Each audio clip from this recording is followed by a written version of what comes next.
By the winter of 1917, the trains had stopped running. Red lines stretched for hours in freezing streets. Factories fell silent, not because work was finished, but because the country was breaking.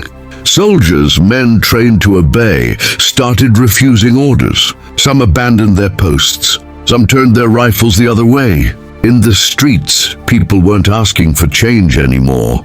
They were demanding it, because hunger doesn't negotiate, fear doesn't wait, and anger doesn't forget. Far from the crowds, inside a guarded palace and surrounded by advisors, one man still believed the storm could be controlled. He didn't give a speech. He didn't announce reform. He didn't act. Within weeks, a 300-year-old dynasty collapsed, not because of one dramatic mistake, but because of hesitation.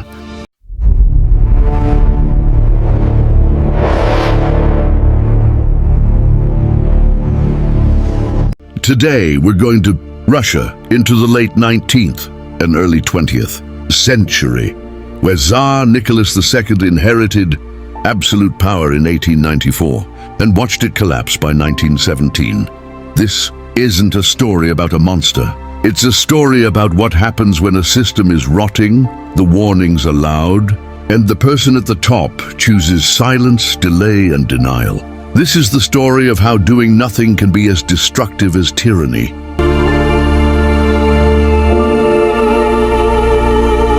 Nicholas Alexandrovich Romanov became Tsar at the age of 26. He inherited one of the largest empires on Earth, spreading across Europe and Asia, ruling more than 100 million people. His authority wasn't symbolic, it was absolute. In the Russian autocracy, the Tsar wasn't just a ruler, he was the center of the political universe. If he moved, the state moved. If he refused, the state stalled. Nicholas, however, was not built for confrontation. He was private, cautious, deeply devoted to his family, and uncomfortable with conflict. In a quiet life, these traits might have made him admirable. In an empire under pressure, they became dangerous, because history doesn't care whether you meant well. History cares whether you acted when the moment demanded it. Nicholas entered power at a time when Russia didn't need a gentle caretaker. It needed a decisive reformer or a ruthless modernizer. He was neither. And that mismatch between the man and the moment would haunt Russia for the next 2 decades. To understand why Russia cracked, you need to understand the pressure building beneath it. Russia in the early 1900s was a country trying to modernize with a medieval political system. Industrialization was accelerating. Factories were expanding. Cities were swelling with workers. But the state remained rigid, suspicious of change, and unwilling to share power. For the average worker, life was brutal. Long hours, dangerous conditions, low wages, crowded housing, and little protection. For peasants, still the majority, life was uncertain, often poor and tied to land and debt. Above them, the aristocracy lived in comfort, insulated from the reality below. This wasn't just inequality. It was separation. 2 societies living in the same empire, speaking different languages of experience. And when a state refuses to acknowledge that gap, it begins to lose legitimacy. The early demands weren't always revolutionary. Many people wanted reform, not collapse. They wanted the system to recognize them, not crush them. But the autocracy interpreted demands as threats, and Nicholas interpreted compromise as weakness.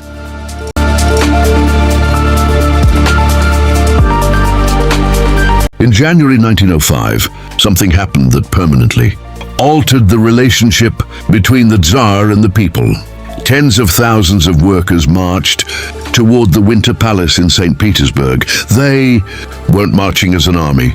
They were marching as petitioners. Many carried religious icons and portraits of the Tsar. They believed genuinely that Nicholas was a father figure who would listen, if he only knew the truth. That belief is important, because it shows how much authority and myth still surrounded the monarchy. Then reality arrived. Nicholas was not there. His soldiers were.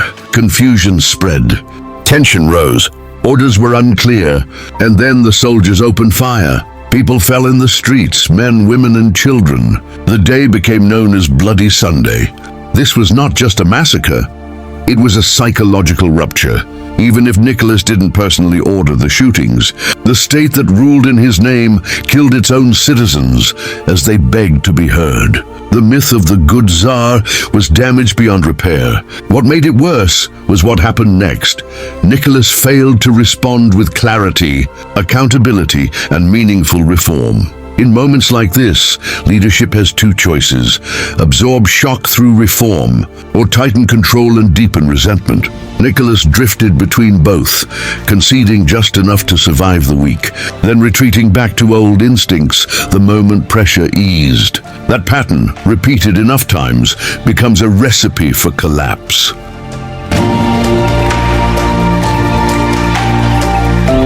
After Bloody Sunday, unrest spread. Strikes erupted. Mutinies appeared, even in the Navy. Russia was in crisis, and Nicholas was forced to respond. He introduced the Duma, a representative assembly meant to give the people a voice and relieve pressure. On paper, this looked like modernization. In practice, it was unstable. Nicholas never truly accepted the idea of shared power. When the Duma challenged him, he dissolved it. When reforms threatened his authority, he limited them. The message became clear. Reform existed only as long as it served the monarchy's survival. This is how trust dies in slow motion. Citizens learn that promises are temporary, that concessions can be reversed, and that the state listens only when it is cornered. A system can survive brutality if it is consistent. People understand it, fear it, and adapt. But a system that alternates between small hope and sudden punishment creates something more volatile. Anger mixed with betrayal. Nicholas wasn't just failing politically. He was training the public to believe that change within the system was impossible.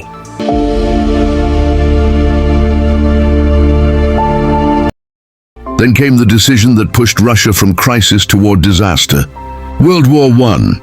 When war broke out in 1914, Nicholas believed it could unify the nation. This was not a foolish hope in theory. Wars can create unity, briefly. But wars also reveal weakness, magnify incompetence, and punish unprepared states. Russia was unprepared. Soldiers often lacked proper weapons. Supplies were inadequate. Leadership was inconsistent. Losses were severe.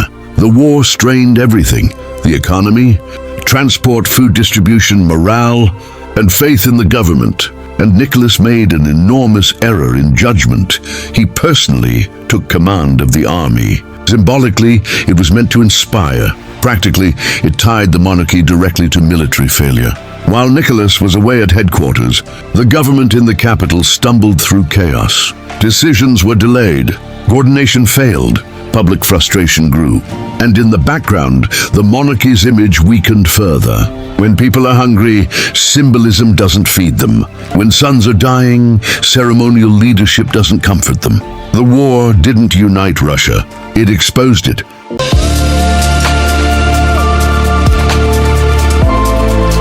As the war dragged on, conditions at home deteriorated. Inflation rose.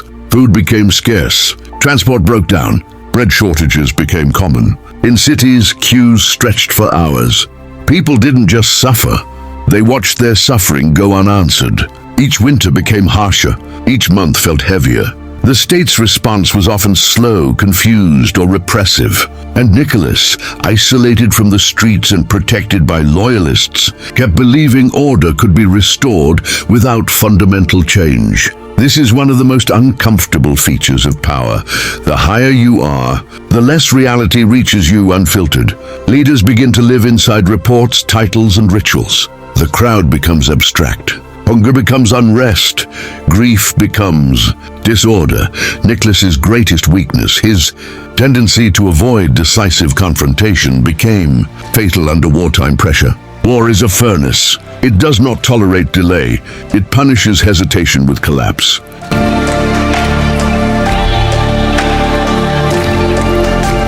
By early 1917, Russia was no longer bending. It was breaking. In Petrograd, bread riots erupted. Protests swelled. Workers walked out. The streets filled. And then came the turning point. Soldiers refused to suppress the crowds. Some joined them. When an autocracy loses the loyalty of the armed forces, it loses the final pillar holding it up. Advisors urged Nicholas to make concessions. Some urged reform, some urged force. But decisive action required clarity, and Nicholas had spent years avoiding clarity. He delayed, he hesitated, and events moved faster than his ability to control them. Soon there was only one option left that could prevent complete civil collapse, abdication. Nicholas II gave up the throne. The Romanov dynasty, over 300 years of rule, ended not with one dramatic assassination, but with a collapse of legitimacy. The state didn't simply lose a war, it lost its right to be believed. And once a government is no longer believed, it can still rule by force for a time, but it cannot rule for long. Nicholas and his family were placed under house arrest. Their status shifted from rulers to prisoners. In the chaos of revolution and civil war, fear and revenge spread quickly. Eventually, the former Tsar, his wife, and their children were executed. History often treats this ending as tragic, and it was. But tragedy does not erase responsibility. Nicholas was not the most brutal tyrant history has seen. He was not the most intelligent strategist. He was, in many ways, a man out of his depth. And that is precisely what makes this story uncomfortable. Enormous suffering can be created not only by cruelty, but by weak leadership in a powerful position. A gentle man with absolute power can still become a disaster if he refuses to act when action is necessary. In history, intention does not cancel consequence. This story is not only about Russia. It is about the anatomy of collapse. Systems rarely fall overnight. They rot slowly. They decay through postponed decisions, ignored warnings, half measures, and denial. People often imagine collapse as a single dramatic moment. In reality, collapse is usually a chain of small failures that no one stops early enough. Nicholas II did not lose his empire in one day. He lost it across years of hesitation, years where reform could have reduced pressure, where decisive choices could have stabilized the state, where humility could have restored trust. Instead, the state oscillated between promises and repression, and the public learned to stop believing. The most uncomfortable truth in this story is simple. Doing nothing is still a decision. Silence is still a policy. Delay is still an action. And sometimes in history, the most destructive force isn't aggression, it's refusal to face reality until reality becomes violent.